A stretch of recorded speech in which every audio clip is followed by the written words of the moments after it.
नमस्कार मित्रों, आपका स्वागत है। शंकराचार्य एक जगह भज गोविंदम में कहते हैं, सुरमंदिर तरु मूल निवासम सैया भूमितल अजिनम वासम। कैसा चित्र खींचा है उन्होंने। सुरमंदिर तरु मूल निवासम, पेड़ के नीचे निवास हो या किसी मंदिर में निवास हो। अब ऐसा किसका होता है? जो अकिंचन है, जो सन्यासी है। ऐसा जीवन ऋषि मुनि जीते थे, तपस्वी जीते थे। आधुनिक काल में भी ऐसे लोग हुए हैं। स्वामी विवेकानंद का जीवन आप देखिए, 4 वर्ष तक सारे भारत की उन्होंने परिक्रमा की, परिव्रज्या किया उन्होंने। वो घूमते रहे, कभी पेड़ के नीचे, कभी किसी मंदिर में, कभी कहीं, कभी कहीं, कभी रेगिस्तान को पार किया, कभी नदियों को पार किया। ऐसे घूमते हुए उन्होंने राष्ट्र को समझा कि राष्ट्र क्या है। जनता जनार्दन से ऐक्य स्थापित किया। चूंकि ईश्वर के 3 रूप हैं, एक तो निरपेक्ष ईश्वर, दूसरा चारों तरफ फैली हुई सृष्टि, और तीसरा जीव संकुल, जन समुदाय। भगवान इन 3 रूपों में प्रकट है। तो इस तरीके से एक परिव्राजक जो एक तिनका भी अपने पास नहीं रखता, पूर्णतः ईश्वर की कृपा पर भरोसा रख करके घूमता है, इसका यहाँ चित्र खींचा गया है।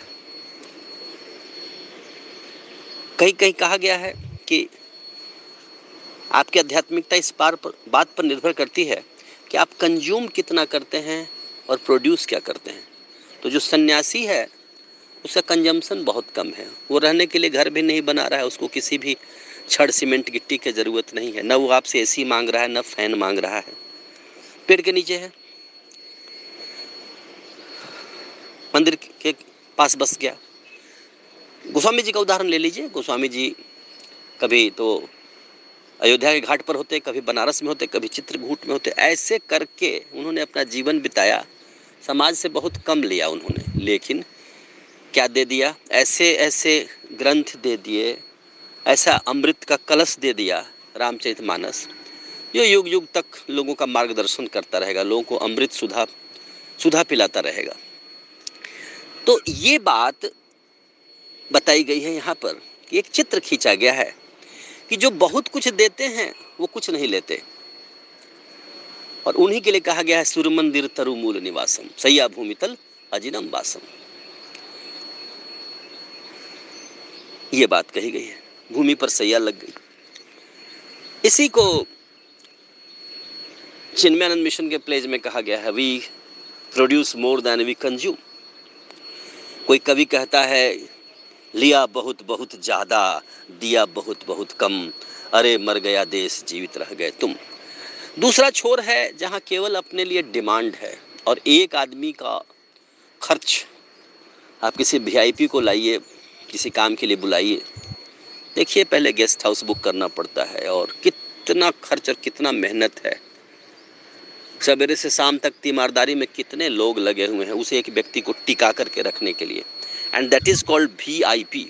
लेकिन जो सच्चे वीआईपी थे, जो बहुत बड़े वीआईपी थे, उन्होंने धरती से कुछ नहीं लिया, लोगों से कुछ नहीं लिया। शंकराचार्य को देखिए, उन्होंने तो लिखा है, लिया सैया भूमितल अजिनम वासम। तो वस्तुतः जो कुछ दे रहे हैं वो बहुत कम ले रहे हैं, बहुत मिनिमम। मुझे अपने ग्रैंडफादर बाबा की याद आती है। बेसिक स्कूल में टीचर थे, और स्कूलों में कोई ज़रूरी नहीं है उस ज़माने में, आज से 50 साल पहले, कि बिजली हो और आपको फ़ैन चलता हो। कोई नहीं, उन्होंने कभी फ़ैन की उम्मीद भी नहीं रखी। एक चौकी होता था, तखत, एक बिछावन, कुछ किताबें और बर्तन, एक चूल्हा, बस। और स्कूल में ही निवास करते। जिस रूम में पढ़ाते उसी रूम के पिछले भाग में ये सब सामान रखा होता। बच्चे चले जाते तो खाना बनता बेसिक स्कूल में, और वहीं स्कूल के प्रांगण में कुछ सब्जी उपजाई जाती, और 2 धोती पर पूरे साल काम चला लेते। लेकिन बच्चों को पढ़ाते, घर के लोगों को उन्होंने खड़ा किया। यही लगभग स्थिति हर जगह है। तप करके लोग खड़ा कर रहे हैं। किसान को देखिए क्या मांगता है। किसी ट्रैक्टर के ऊपर मैंने अभी एसी लगा हुआ नहीं देखा है, या हल चलाने वाले के ऊपर कोई छाया रहती हो, ऐसी बात नहीं है। बिल्कुल लहलह दोपहरी में हल चलाते लोगों को देखा गया। तो जो कुछ भी कोई उत्पन्न कर रहा है, प्रोड्यूस कर रहा है, धरती पर कहीं भी चमक अगर दिखाई दे रही है, कहीं जो सुंदरता दिखाई दे रही है, कुछ शुभ है, कुछ सुखकर है, कुछ आनंदमय है, वहाँ कोई ना कोई बैठ करके तप कर रहा है। और जहाँ तप है वहाँ कोई प्रचार नहीं है, कोई पब्लिसिटी नहीं, हो ही नहीं सकती। कैसे हो सकती है? सूर्य अगर अपनी पब्लिसिटी करता है क्या? मौन रहता है। लेकिन उसी की बदौलत सारी दुनिया में आज हलचल है। प्रकाश न हो आप कोई काम न कर पाए, ऊर्जा नहीं मिल सकती थी धरती को। तो जो सबसे बड़ा दाता है वो मौन है। वो अपना कभी अपनी स्तुति नहीं करता, न करवाता। भगवान सूर्य को कोई परवाह नहीं है कि आप आदित्य हृदय पढ़ते हैं या नहीं पढ़ते हैं। क्या आप आदित्य हृदय नहीं पढ़ेंगे, उनकी प्रार्थना नहीं करेंगे, आदित्य बाबा को नहीं बुलाएंगे, तो क्या वो उगेंगे नहीं? वो तब भी प्रकाश फैलाएंगे। इसीलिए तो भगवान कृष्ण ने गीता में सबसे पहला कर्मयोगी कहा था उन्हें। ये उपदेश, हे पार्थ, ये उपदेश सबसे पहले मैंने सूर्य को दिया। क्यों? सूर्य जैसा कोई बड़ा भक्त, कोई बड़ा तपस्वी और कोई कर्मयोगी नहीं है। नदी न संचय नीर, वृक्ष कबहु नहीं फल भखै, नदी न संचय नीर, परमादथ के कारणे साधु न धरा शरीर।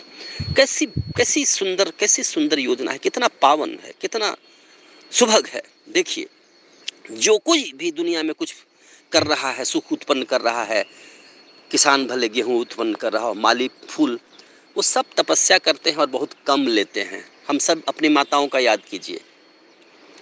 आप कमरे में हैं और वहाँ चूल्हे के सामने गर्म रोटी कौन पकाता है? पसीने से लथपथ होकर के। हर मौसम में रोटी बनती है ना, ह्यूमिडिटी हो तभी रोटी घर में बनती है। जाड़ा, बरसात, गर्मी, हर मौसम में रोटी सब्जी बनती है। चूल्हे के पास जरा आप खड़े होकर के देखिए कैसा लगता है। तो क्या माँ पब्लिसिटी करती हैं? क्या पेपर में इश्तिहार निकलता है माता ने रोटी बनाया? हो ही नहीं सकता, कौन निकालेगा? तो जो छोटी मोटी घटनाएं हैं वहाँ पत्रकार आते हैं, बहुत हो हल्ला मचाते हैं, ये हो रहा है, वो हो रहा है, वो हो रहा है। लेकिन जो सबसे बड़े कार्य हो रहे हैं उनकी पब्लिसिटी का सामर्थ्य किसी में नहीं है, क्योंकि कोई कर ही नहीं सकता। कौन सा पत्रकार है जो दुनिया में सारी माताओं के कंट्रीब्यूशन के बारे में बात कर सके? कोई नहीं कर सकता। तो ये सब मीडिया वगैरह ये सब जो चलते हैं, ये सब ऐसे ही ऊपरी चीज़ों पर बातें हो रही हैं। जो मूल कार्य हो रहा है वो बहुत गहरा है। उसके लिए अब बताइए, वेदव्यास को हम कितना धन्यवाद प्रस्तुत करें? क्या वो हमारे धन्यवाद के मुहताज हैं? मानपत्र चाहिए? उन्होंने जितना दे दिया, विष्णु सहस्त्रनाम और भगवत गीता और महाभारत और 18 पुराण। वैज्ञानिकों को हम क्या दें? E=mc² वाले वैज्ञानिक ने क्या आपकी परवाह की है? क्या आप उसकी प्रशंसा करेंगे तो वो फॉर्मूला देंगे? नहीं, उन्होंने दिया। तो ऐसा है दुनिया में जो देने वाले हैं, जो योगदान देने वाले हैं, वो दे रहे हैं बिना किसी स्तुति के, बिना किसी निंदा के परवाह किए। और इसी को शंकराचार्य ने कहा है, सुरमंदिर तरु मूल निवासम सय्या भूमि तल अजिनम वासम। ये है। तो ये मनन और चिंतन का विषय है। हमें ये देखना चाहिए कि हम कितना ले रहे हैं, अपने लिए कितनी सुविधाओं का डिमांड करते हैं और हम देते क्या हैं। जैसे बड़ा होते ही बेटा बाप का सहारा बन जाता है, या नहीं बनता है तो उसे बन जाना चाहिए।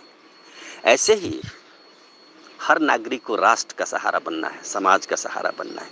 ये नहीं कि समाज से केवल डिमांड कर रहे हैं, ये नहीं मिला, वो नहीं मिला। आजकल क्या है, जो उपलब्ध साधन है उसका हम सही सदुपयोग नहीं कर पाते, लेकिन हर जगह देखिए शिकायत चलती है। तो कुछ करना भी है, कुछ कंट्रीब्यूट भी करना है। ये नहीं कि हमें सड़क दो, हमें बिजली दो, हमें साफ पानी दो, हमें केवल तुम दो।